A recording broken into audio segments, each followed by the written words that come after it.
오늘은 은혜를 놓치지 않는 사람, 이런 제목으로 여러분들과 함께 하나님의 말씀 나누겠습니다. 여기 계신 모든 분들 은혜를 놓치지 않으시는 우리 사랑하는 영적인 가족들 되시기를 간절히 바랍니다. 여러분, 다 된 밥에 재 뿌린다라는 속담이 있습니다.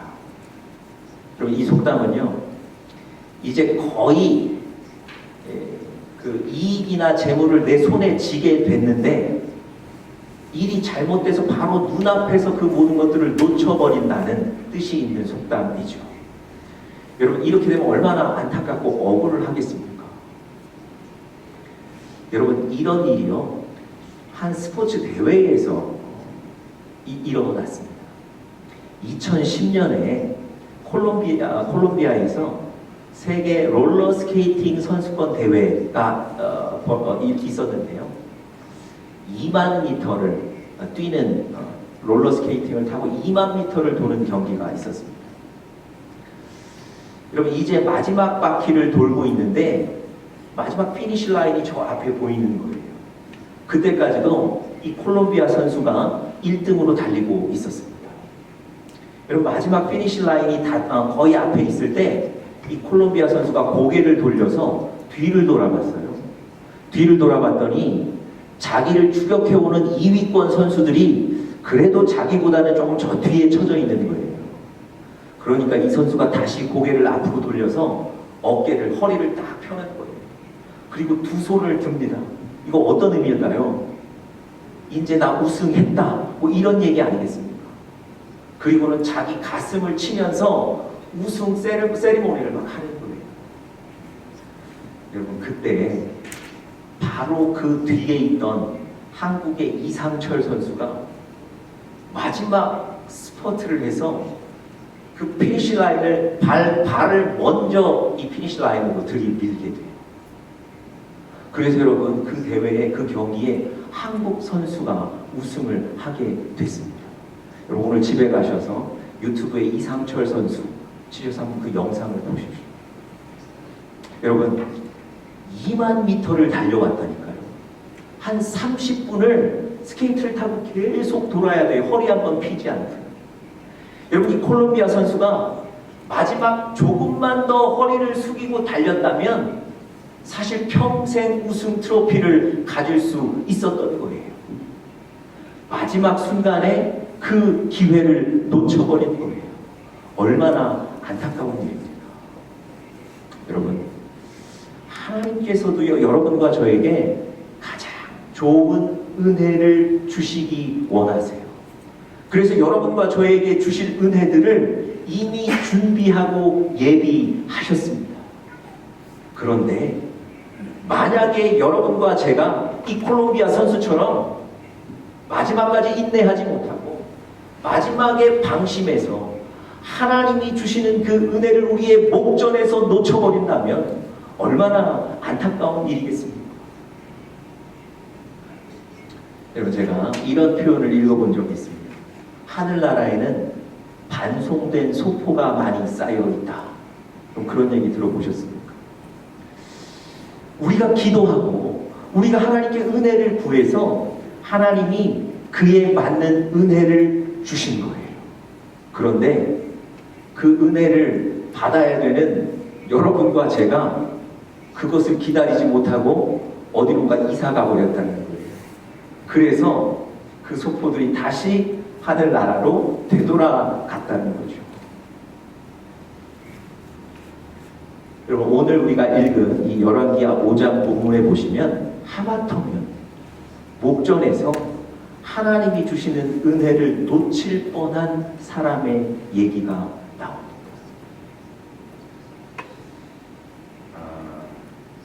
이 사람도 그 콜롬비아 선수처럼 아주 억울한 인생이 될 뻔했는데요.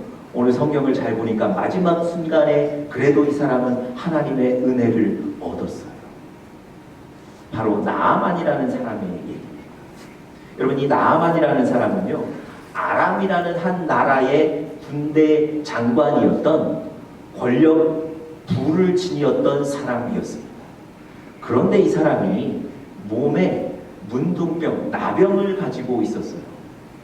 여러분, 권력과 부가 있는데 그 병 치료하기 위해서 많이 애써보지 않았겠습니까? 그런데 결국 그 병을 치료하지 못했던 거예요. 그런데 어느 날 자기 집에 들어온 어떤 종이 저 나아만이 우리 주인이 이스라엘에 하나님의 사람인 선지자 앞에 가면 나올 수 있을 텐데, 이런 확신에 찬 조언을 합니다. 나아만이 그 얘기를 듣고 이스라엘로 가기로 결심하는 거예요. 결국 이스라엘의 그 선지자 앞에 가게 되고요. 그곳에서 하나님으로부터 병 치료를 받게 됩니다. 오늘 우리가 읽었던 14절 제일 마지막에 보시면 그의 몸이 어린아이와 같이 되었더라. 하나님이 치료하셨다는 얘기죠. 여러분, 지금 이 얘기만 듣고 보시면 나아만이 마치 굉장히 쉽게 치료를 얻은 것처럼 보입니다. 이스라엘에 갔고 선지자 앞에 섰고 선지자가 그를 고쳐주었다. 그런데 여러분, 오늘 성경을 잘 읽어보시면 그 과정은 결코 쉽지 않았어요. 나아만이 엘리사라는 하나님의 사람 선지자의 집에 도착했고요.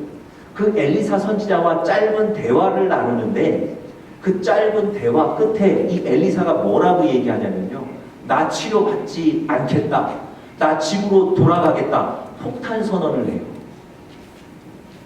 엘리사와 그 짧은 대화하다가 갈등이 생긴 거예요. 그 갈등 때문에 분노가 일어나고요. 그리고는 폭탄 선언을 하는 거예요. 치료를 거부하는 겁니다. 여러분, 한번 생각해 보십시오. 만약에 이 나아만이 진짜 그 폭탄 선언대로 치료를 거부하고 다시 아람으로 집으로 돌아갔다면 어떻게 됐겠습니까? 평생 그는 그 문둥병을 몸에 안고 살아야 되는 거예요. 여러분, 그가 지금 이스라엘 땅 엘리사의 집 앞까지 왔다는 건 무엇을 의미하겠습니까? 하나님이 준비하신 그 은혜를 바로 목전에서 얻을 수 있다는 뜻이에요. 그런데 그가 그냥 포기하고 돌아간다면 그 은혜를 잡지 못하고 놓치게 되는 겁니다. 여러분과 저도 항상 하나님이 주시는 최고의 은혜, 하나님이 여러분과 저에게 주시는 알맞은 은혜들을 놓치지 않는 그런 여러분들 되시기를 간절히 축복합니다. 하나님의 은혜를 얻으시는데, 붙잡으시는데 성공하셔야 돼요. 어떻게 여러분과 제가 하나님의 은혜를 놓치지 않고 얻을 수 있을까요? 오늘 이 나아만의 얘기를 통해서 우리가 몇 가지 교훈들을 좀 얻고, 그것이 여러분과 저의 삶에 적용이 되고 도전이 되실 수 있기를 간절히 바랍니다. 첫 번째로요, 여러분과 제가 하나님이 주시는 그 은혜들을 놓치지 않고 얻기 위해서는 첫 번째, 하나님의 권위에 순복하셔야 합니다. 다시 한번요, 하나님의 권위에 순복하셔야 합니다.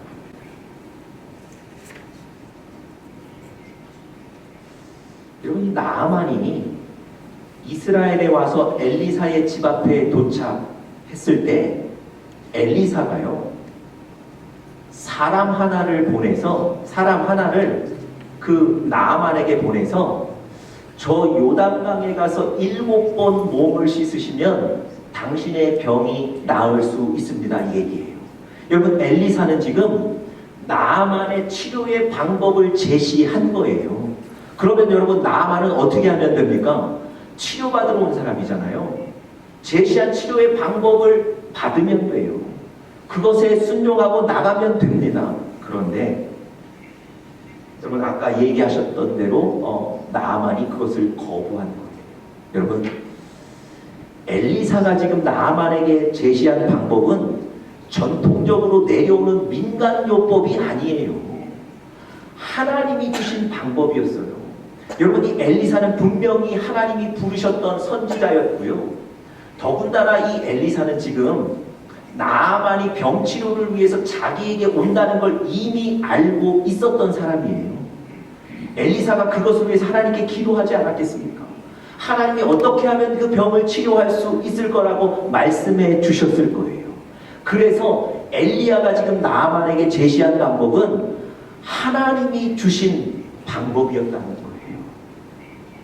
여러분, 나아만이 지금 이 폭탄 선언을 한 것은요, 단순히 치료를 거부한 게 아니라 하나님이 자기에게 주시는 일, 하나님이 자기에게 주시는 사명을 거부하는 거예요.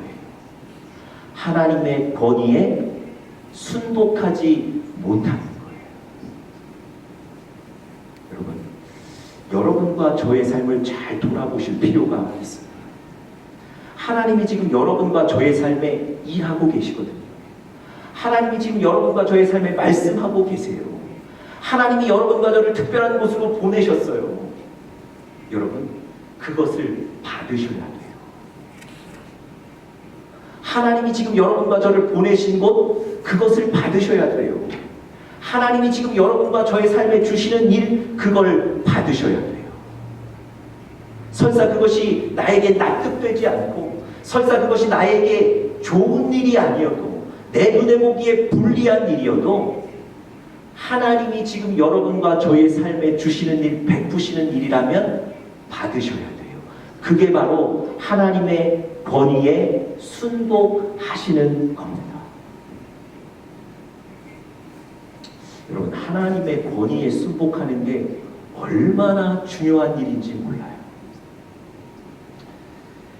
열왕기하 1장에 보시면요, 아하시야 왕에 대한 얘기가 나오는데요, 이 아하시야 왕이 다락 같은 높은 곳에서 떨어졌어요. 그래서 그 병이 치료되지 않아서 지금 침대에 누워 있는데 아마도 그 당시 의료 수준 갖고는 치료를 할 수 없었던 것 같아요. 여러분, 이 왕이 자기 신하들에게 바알세붑이라는 저 우상 신이 있는데 그 신에게 가서, 그 선지자들에게 가서 내가 살 수 있는지를 물어보라고 시켜요. 여러분, 선지자들이 그 왕의 명령을 듣고 바알세붑 우상이 있는 그곳으로 가고 있습니다. 그런데 가는 도중에 엘리야라는 하나님의 선지자가 나타나서 그들이 우상에게 물러가는 것을 책망해요. 그리고 그들에게 왕에게 가서 전하라는 겁니다. 왕이 이 병 때문에 일어나지 못하고 죽을 것이다, 전하라는 거예요. 여러분, 엘리야가 어떻게 이 사건을 알았고 그들이 가는 길을 알았을까요? 성경에 보니까 하나님이 엘리야에게 미리 말씀해 주셨어요. 아하시야가 지금 바알세붑에게 묻기 위해서 신하들을 보내고 있다. 그 신하들이 어느 길로 가고 있다. 너는 그 신하들에게 가서 이렇게 전해라. 여러분, 하나님이 지금 엘리야를 통해서 하나님의 일을 하고 있는 거예요. 여러분, 이 신하들이 돌아가서 그 얘기를 전했더니 아하시야 왕이 화가 나는 거예요.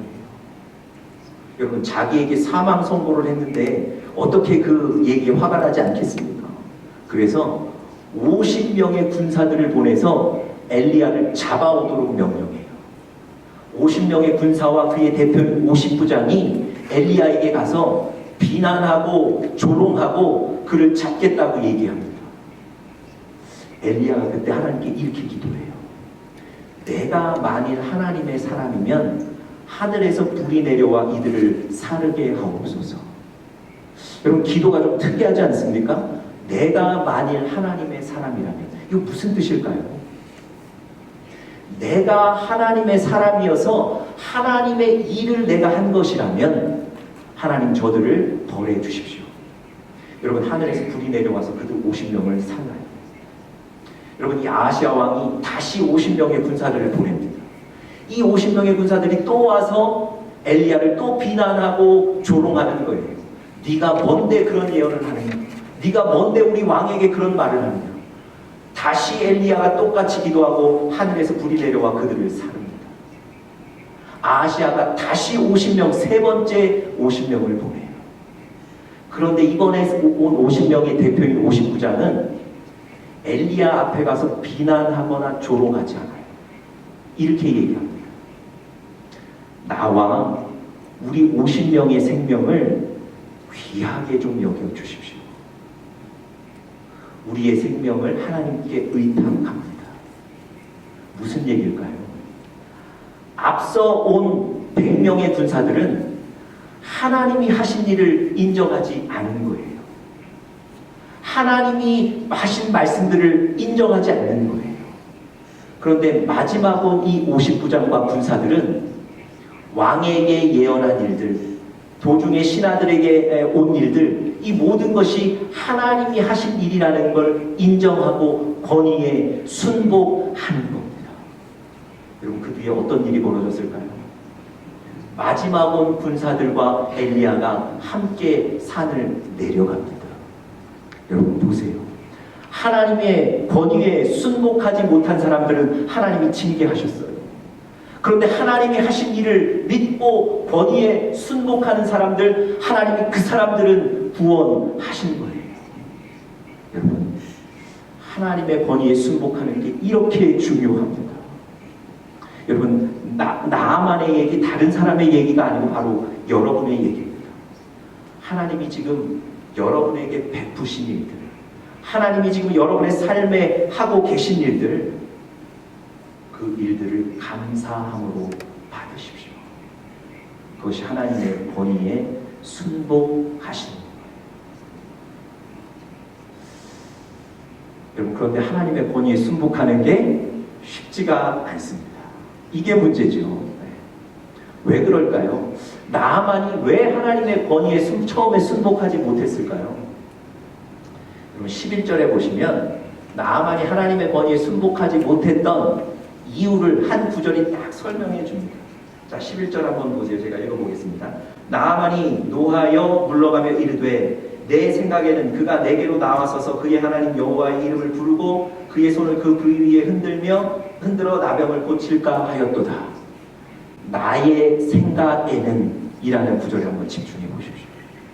나만이 왜 하나님의 방법을 받지 못하고 거부했습니까? 내 생각과는 다르다는 거예요. 나만의 생각은 이랬어요. 그래도 내가 아람의 권력자인데 내가 직접 이 집에 찾아왔으면 엘리사가 그래도 집 밖으로 나와서 직접 인사라도 하고 악수라도 하고 차 한잔 대접이라도 해주고 자기의 사정 얘기를 좀 들어주고 그리고 유능한 선지자니까 자기 아픈 한부 위에 손을 얹고 열정적으로 막 흔들어서 기도해주면 자기가 나을 것이다. 이렇게 예상하고 온 거예요. 그런데 자기의 생각과는 전혀 다르게 대접하는 거예요. 세상에 자기가 지금 집 앞에 왔는데 엘리사는 나와보지도 않는 거예요. 더군다나 직접 얘기하지도 않고 종 보내서 7번 물에 담그십시오 얘기하는 거예요. 여러분, 얼마나 기분 나쁘겠습니까? 자존심 상하는 거거든요. 그래서 여러분 폭탄 선언을 하는 거예요. 나 가겠다. 여러분, 여러분과 저도 이럴 수 있다니까요. 여러분과 저의 삶에 하나님이 주시는 말씀이 내 마음에 들지 않아요. 지금 하나님이 행하시는 일들이 내 계획과는 달라요. 아니, 내가 고통스러워요. 그래서 어떻게 한다고요? 나아만처럼 하나님의 권위에 순종하지 않고 그것을 무시하는 거예요. 여러분, 내 생각과 다르더라도 지금 하나님이 우리 삶에 주시는 일을 감사함으로 받으십시오. 그런데 오해는 하지 마세요.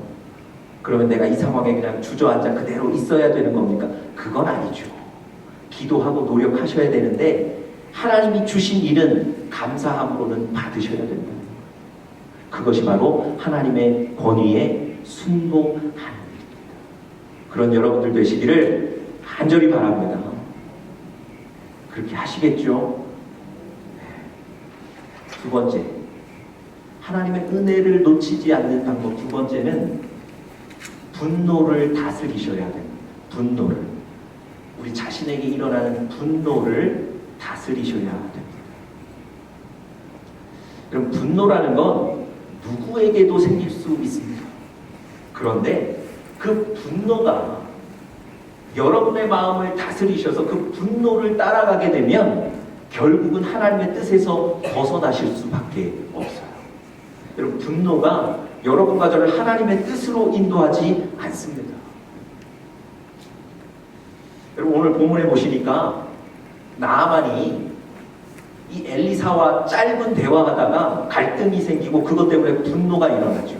자, 나아만의 분노의 표현을 한번 보시죠. 11절 보니까 나아만이 노하여 물러가며, 그가 지금 분노하고 있거든요.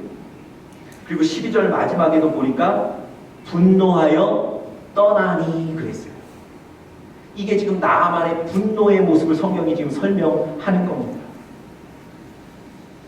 여러분, 나아만의 마음에 화가 일어나고 분노가 그의 마음을 지배하게 되니까 이 나아만이 어떤 결정을 내렸습니까?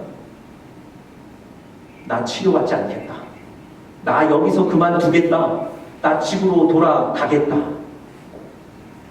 여러분, 바로 앞에 은혜까지 왔는데 그 은혜를 놓치는 실수를 범하게 되는 거예요.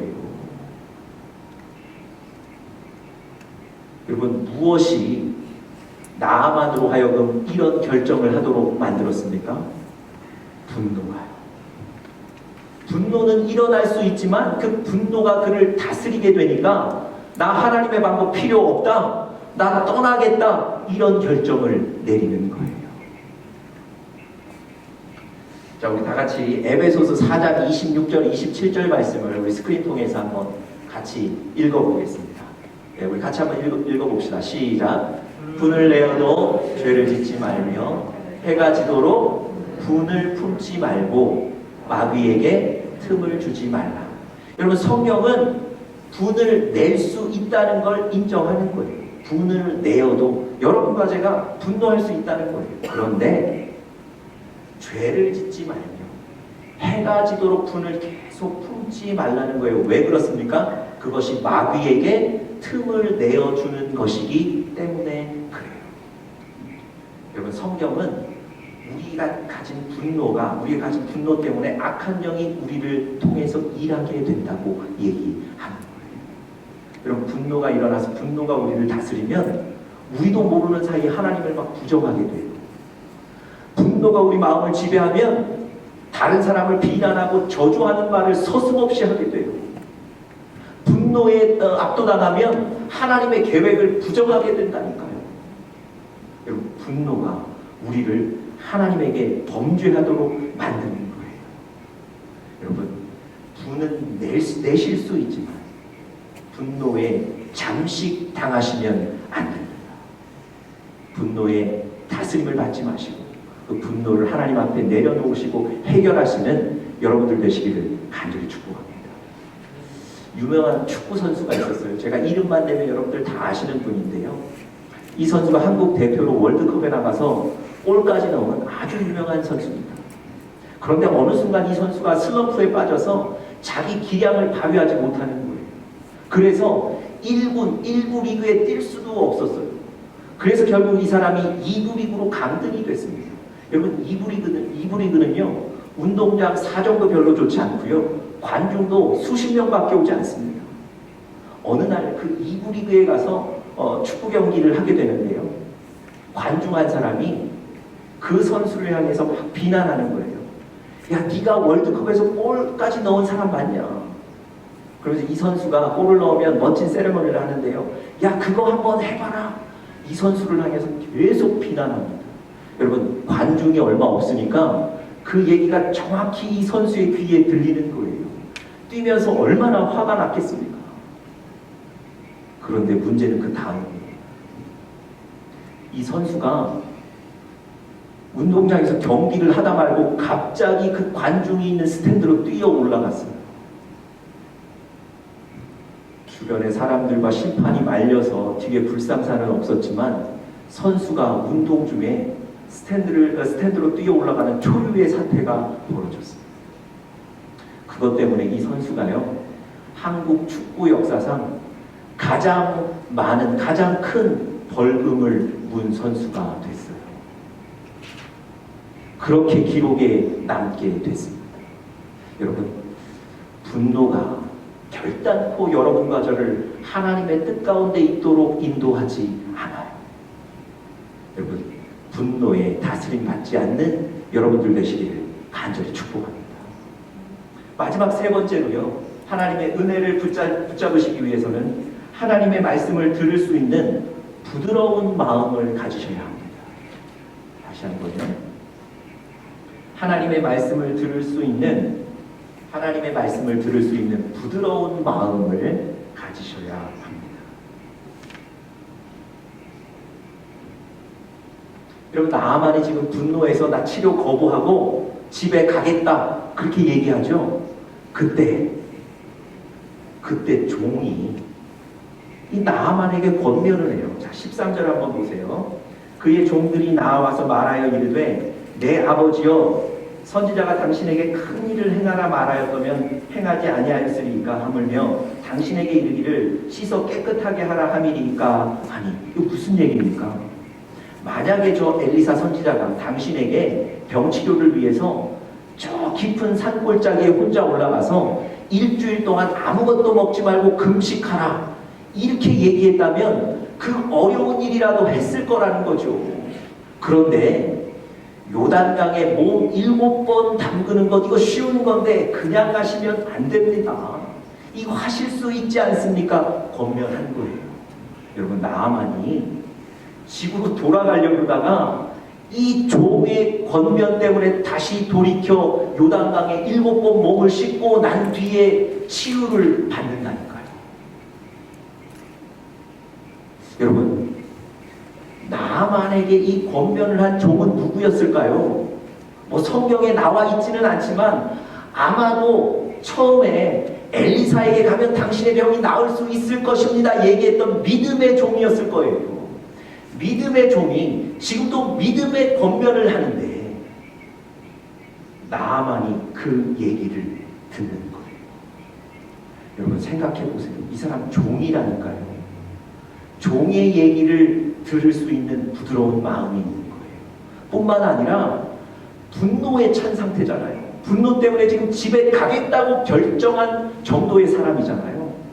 분노에도 불구하고 믿음의 조언을 들을 수 있는 마음은 열려 있는 거예요. 여러분과 제가 이런 부드러운 마음을 가질 수 있어야 됩니다. 하나님이 여러분과 저에게 어떤 말씀을 주시나요? 그 말씀 정말 마음으로 받으십니까? 그 말씀 때문에 정말 마음에 뜨거워 회개도 하시나요? 그 말씀 때문에 어떤 때는 삶의 변화도 주십니까? 아니면 하나님 말씀은 말씀이고 일주일 동안 삶의 현장은 내 뜻대로 살아가시나요? 부드러운 마음을 가지셔야 돼요. 여러분, 우리의 감정이나 우리의 상황에 따라서 하나님의 말씀을 선택적으로 받으시면 안 됩니다. 기분이 좋을 때 또 나에 맞는 말씀은 받으시고, 내 기분이 영 좋지 않을 때 나에게 맞지 않는 말씀 같을 때는 그 말씀은 내버리고. 그게 아니라니까요. 부드러운 마음으로 하나님의 말씀을 받으시는 우리 사랑하는 영적인 가족들 되시기를 바랍니다. 나만이 실수는 했어도요, 마지막 믿음의 말씀은 받잖아요. 그것 때문에 치유를 받은 거예요. 여러분, 한 사람이 남의 물건을 훔치다가 절도죄죠. 경찰에 붙잡혀서 경찰서에 갔어요. 경찰이 죄를 추궁하는 거예요. 너 여기서 이거 훔치지 않았냐? 그랬더니 이 사람이 절대 그런 일 하지 않았다고 우기는 거예요. 심지어 나중에 경찰이 그 사람이 훔친 지갑을 그 사람 앞에 보여주면서 이게 증거라고 얘기하는데 그 증거를 보고도 인정하지 않는 거예요. 그러면서 오히려 경찰을 고소하겠다고 큰 소리 칩니다. 여러분 보세요. 부드러운 마음이 없으면요, 굳은 마음이면 눈앞에 증거를 보여줘도 얘기를 듣지 않아요. 여러분, 하나님께서 애굽왕 바로에게 나의 백성들을 이 애굽으로부터 나가게 시켜라 여러 번 말씀을 듣죠. 그런데 이 바로의 마음이 강팍해서 그 하나님의 말씀을 듣지 않습니다. 결국 하나님이 애굽에 어떤 일을 주셨나요? 10가지 재앙을 주셔서 결국은 비로소 애굽왕 바로가 손을 들게 만드신 거예요. 굳은 마음은 하나님의 말씀을 듣지 않도록 하는 겁니다. 여러분, 반대로 삭개오 같은 사람은 어땠나요? 사실은 돈을 악한 방법으로 거두어들인 나쁜 사람 아니었습니까? 그런데 예수님이 그에게 말씀하셨고 열린 마음으로 그 예수님의 얘기를 듣는 거예요. 그 다음에 어떤 일이 벌어지죠? 평생에 모은 가장 소중하다고 생각된 그 재산을 내놓게 되는 거예요. 여러분, 어느 날 베드로가 설교했을 때 사람들이 지나가다가 그 말씀을 듣고 가슴이 뜨거워져서 회개했다 그랬어요. 설교가 끝난 뒤에 베드로에게 와서 그러면 나는 어떻게 살아야 되겠습니까? 이렇게까지 물어볼 정도로 말씀을 통해서 변화되었다고 얘기합니다.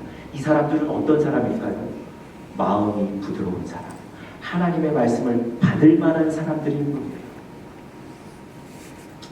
여러분, 성경에 보시면 부드러운 마음이라는 단어가 나오는데요. 이건 살코기와 같다는 얘기, 원어적으로 보면. 여러분, 살코기는 어떤가요? 연한 살코기는 칼로 한 번만 베어도 그 살이 갈라지죠. 여러분, 하나님의 말씀이 우리 공동체에게 선포되면 그 말씀의 칼이 지나간 곳마다 우리의 마음이 갈라져야 돼요. 그 하나님의 말씀을 받으셔야 됩니다. 우리 사랑하는 영적인 가족들, 하나님의 말씀을 받으실 수 있는 부드러운 마음을 가지셔서 하나님이 주시는 은혜를 놓치지 않고 승리하실 수 있기를 간절히 축복합니다.